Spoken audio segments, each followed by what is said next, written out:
The human core is that we're always going to look at things and try things in unexpected and unusual ways. And that's the magic of life. Is creativity a skill or is it something we're born with? Do we all have a creative muscle deep down inside us that just needs training and strengthening for non-creatives to become creatives? Welcome to Creative Thinkers. In this episode, we talk to Adam Morgan, Executive Creative Director at Adobe, and the perfect person to answer these questions. He's a speaker, an author, a podcaster, and a self-identified central brainer. He'll explain what that means as we explore his perspective on creativity and uncover some of its misconceptions.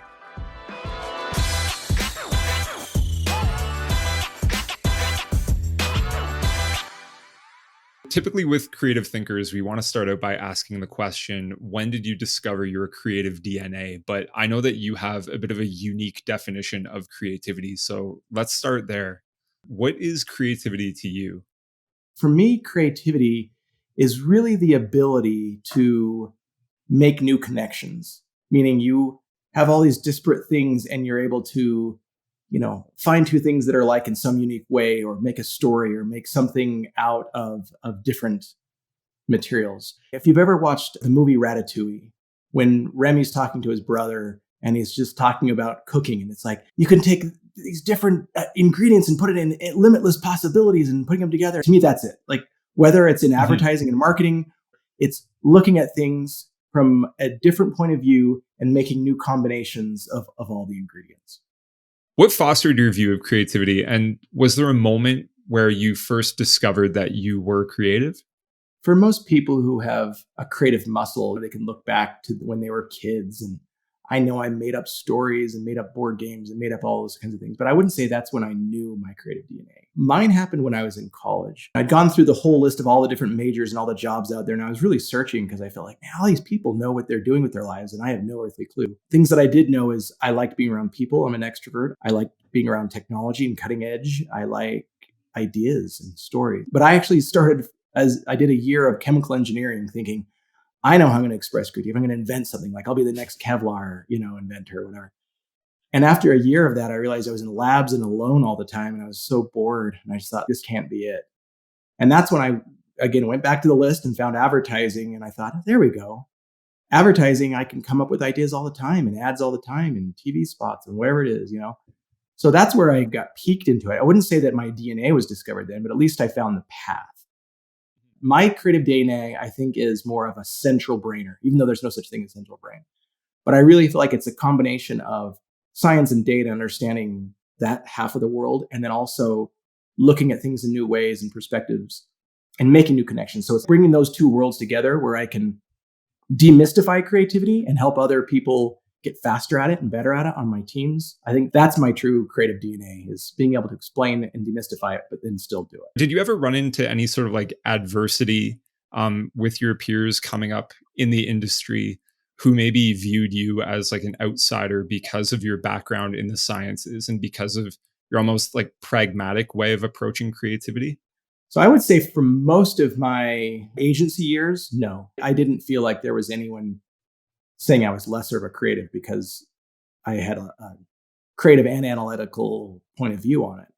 In fact, more than that, in agency world, I thrived, meaning I rose to leadership fast because I could demystify creativity and I could say, here's how to write headlines better. I think that's been a great strength.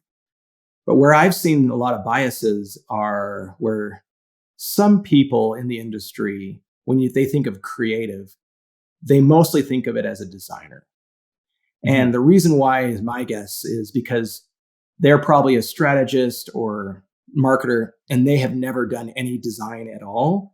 And so it's such a foreign thing to them that they feel like, oh, when I need to bring on a creative leader, that creative leader needs to be a designer because that's the opposite skill set of what I have, and then they can drive stuff, right? So I feel like that's a problem in the industry. And mostly I've just seen it in, like I said, at brands where they feel like when they're looking for leadership, it needs to be someone who has the base of a designer. You mentioned the creative muscle. Do you think everyone has that creative muscle deep down in them, and anyone really has the potential to become creative regardless of the industry that they're in? I remember being at a conference for IT or for developers, And I was sitting around a table and talking with developers.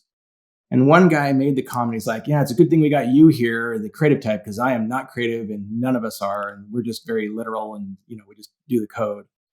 Yeah. And it got me thinking where it's like, that narrative is a social construct. Like we keep telling ourselves that we're not creative. Early on, like there's all this research of kids when you're young, you just explore things and try things, you don't care. You all color. And then one person gets really good at drawing and suddenly everyone else is like, well, I couldn't draw that, so I'm not creative. Whereas the reality is I've had times in my life where I've had to go back and learn how to draw faces. Oh, this is easy. Like you just need a little bit of practice, right? Yeah. The reality is this. There is no special brain for creative people. There's no special different brain for developers. You have the same human brain as all of us. It's just practicing it. I believe like creativity in the larger sense is, if you're a data scientist and you find some new discovery of like how to find an insight, that's creativity. If you're a business owner in the middle of the pandemic and things aren't going well, and so you look at things in a different way and say, we got to stop doing this, we got to start doing that. That's creativity. We find that in business, so many people associate creativity only with arts and crafts and just design and writing, design and art. But it's not. There's an awesome, neuroscience book that talk about like why we will always have creativity and why the robots will not take over everything in this world. Because robots are just 100% logical and they'll just do whatever you tell them. But even the way that our human brains work, it's almost like a creative brainstorming session every single time. Think of it as like this council of rivals sitting in there and they're all chatting it out. And we say, hey, let's go do this thing. And one time, one part of your brain will say, yeah, that's the right thing to do. We got to go do that. And that'll win and you'll make that choice. In that same situation, 2 days later, you may be just feeling a little bit lazy and another part of your brain will be like, F that. Like I want to be lazy and I don't want to do anything and you won't do it. And even if it's the same inputs, you'll have a different output. Mm-hmm. And so that to me is like creativity inside every one of us. Like just the human core is that we're always going to look at things and try things in unexpected and unusual ways. And that's like the magic of life. With all this talk of learning creativity, it got me thinking about the concept that people are their most creative at night. There's this band I like who for an entire album wrote music between the hours of midnight and 4 a.m. to tap into that creativity and ride the wave. There's also been studies on your prefrontal cortex and how it impacts your ability to free up your thinking. If all this is true, I wondered, is there a manual way to flip that switch? Does Adam have another process that he can tap into that creative wavelength without just waiting till he's tired? So I've dug deep into the creative process. Again, like I said, early on, I just met a lot of people who just did it intuitively. And so they'd be like, just work on it. And then when you're about to fall asleep or when you're in the shower, suddenly an idea will come to you. Yeah. I've dug a lot deeper and I know exactly when and why things are happening. Basically, step one is you need to fill your brain with a whole bunch of fodder, is what I call it. Just things that surround that concept. For example, if you're trying to come up with a new business idea, you've got to just fill your whole brain with what are all the customer pain points? What are the things that are happening? What you're doing is you're filling your brain up with a whole bunch of ingredients. Mm-hmm. And then the step two is like try and make some of those connections, right? Here's the problem. And then normally the step is, then you get to this eureka moment where you just kind of walk away from it, don't think about it for a while. Then all of a sudden, magically, you're asleep, you're about to sleep, or you're driving or something. Mm-hmm. And then all of a sudden you have the idea and then you go from there. Here's what's really going on in the brain. Like if you don't have all those inputs or all those ingredients, then you really are starting from nothing. And your brain doesn't know how to make new associations. There are some tricks where it's like, I'll take a book or a newspaper and just randomly isolate certain words and then start forcing connections and making things happen. So you can speed up that process, but you have to start the work of making connections so your brain starts thinking that way. So you fill your brain with related information and then you try to make connections and wait for lightning to strike. Why does it always seem like we get our best ideas once we've stopped trying, once we've walked away from our work? Now, the reason why when you're chilling out is when you get your idea. Because what's happening is you're using your prefrontal cortex and you're really like your conscious brain is really focused on trying to make those connections. But your conscious brain is slow and it can only hold a few variables. You're trying to make those connections and it's too hard because it can only hold so much data. Whereas your subconscious can hold like petabytes and petabytes of data. So what's really going on is you have to find moments to slow down your slow system or your logical system because it so easily overpowers your conscious. And so you're just like, focused on that. And when you stop it and just let it chill out a little bit, and then you allow your subconscious brain, which if you think about it, under the hood, it's already doing all the hard lifting. It's helping you breathe and walk and do all these things that if you logically tried to figure out, you'd be failing all over the place. So it's not as simple as just going for a drive, or is it? You fill up your tank and you work the engine to climb to the top of the hill. That's using your conscious brain. Then, once you've reached the top of the hill, you ride that momentum and fly down it with nothing holding you back. That's switching to your subconscious brain. You don't start at the top of the hill. You have to fill up on fuel and fight your way through first and second gear to get there. I, in my experience in my career, have found ways to learn to just calm my prefrontal cortex down a little bit and allow my subconscious to get working.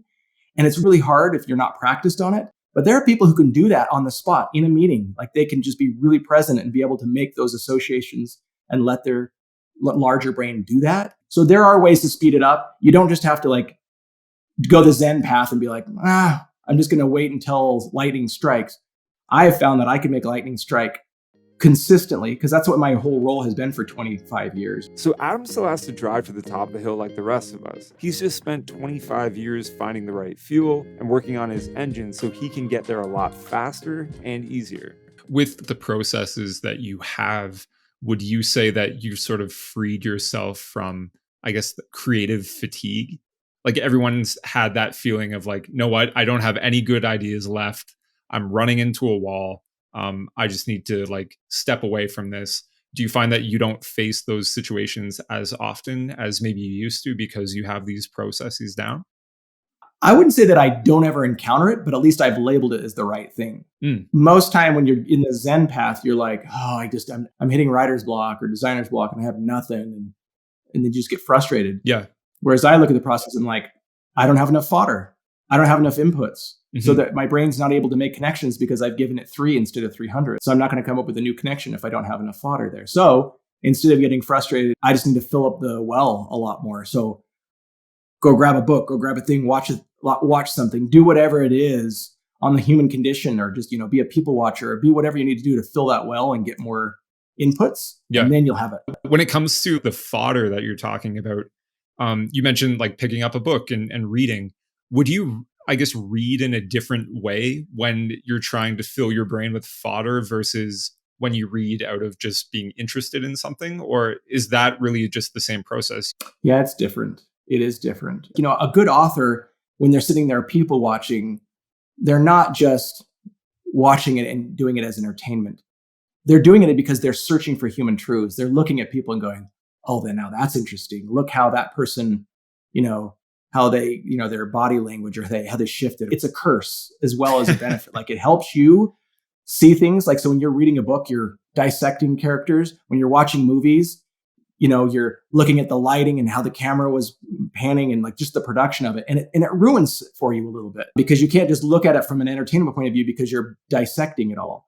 But you if you want to be one of those greats, you have to go through that phase where you dissect a ton of crap in order to learn all those little truths. And that is just the process of training that muscle, that creative brain. You acknowledging this process and the ways to improve yourself as a creative thinker, and really identifying like the steps of creativity. Do you think recognizing those processes is the secret to becoming a good creative leader versus just a creative person? Unfortunately, not at all. No. Because the skills required for creative leadership are not the same skills as required for being good at the craft and being good at creativity. In fact, they're the opposite. I did this presentation on 9 steps it takes to become a creative director or a creative leader. And the things that you learn as being really good at creative are steps 8 and 9. Like they're the bottom of the list, which is really good at the craft, really understanding storytelling, giving direction and guiding the work is just one aspect of it. But there are so many other bigger things. Are you good at building relationships? Are you good at having a vision? Are you good at, managing other people and giving advice and helping them and having empathy? There's so many other elements that come into play that creative leadership is a totally different animal. That's why I started Real Creative Leadership. It's been going 3 years now as a video podcast, is to dig into all those other soft skills. If you think you're a leader, you want to be a leader, how many books or podcasts or things have you watched or read in the last month on leadership? Not the craft, not creativity, not cool designs, but leadership. And so it's a totally different animal. I have a saying, if you want to lead, you need to read. Through a career spanning over 20 years, how do you still manage to stay creative day in and day out? I talked a lot about reading books and about leadership, and that certainly helps me stay sharp and learn about how to be a better leader. But you also still have to fill the well. You need that fodder, right? Mhm. You need to be inspired. You need to feel things. And so for me and my team, I always have a weekly meeting that's just inspiration, like nothing more. And just whether we watch a TED talk or have someone do a book report or someone talks about some cool new thing or their hobby, great. That's important. And I think going out in the world and just observing and being present. I know one great creative, he would go out and watch movies and expense it all towards his freelance business. Because this is all a part of me observing the world and being a part of it, And I think you just have to put yourself out there and be exposed. Exposure to new fodder is the spice of creativity. Thanks to Adam for joining the show. You can find out more about him at all the social media links in the description, along with a link to his website, where you'll find articles, resources, and a link to his book, Sorry Spock, Emotions Drive Business, which is just a fantastic title. If you enjoyed the video, hit that subscribe button for more creative thinkers and videos from Superside. We're talking about marketing, design, and everything in between. There's plenty to like on our channel, so go check that out, and thanks for watching.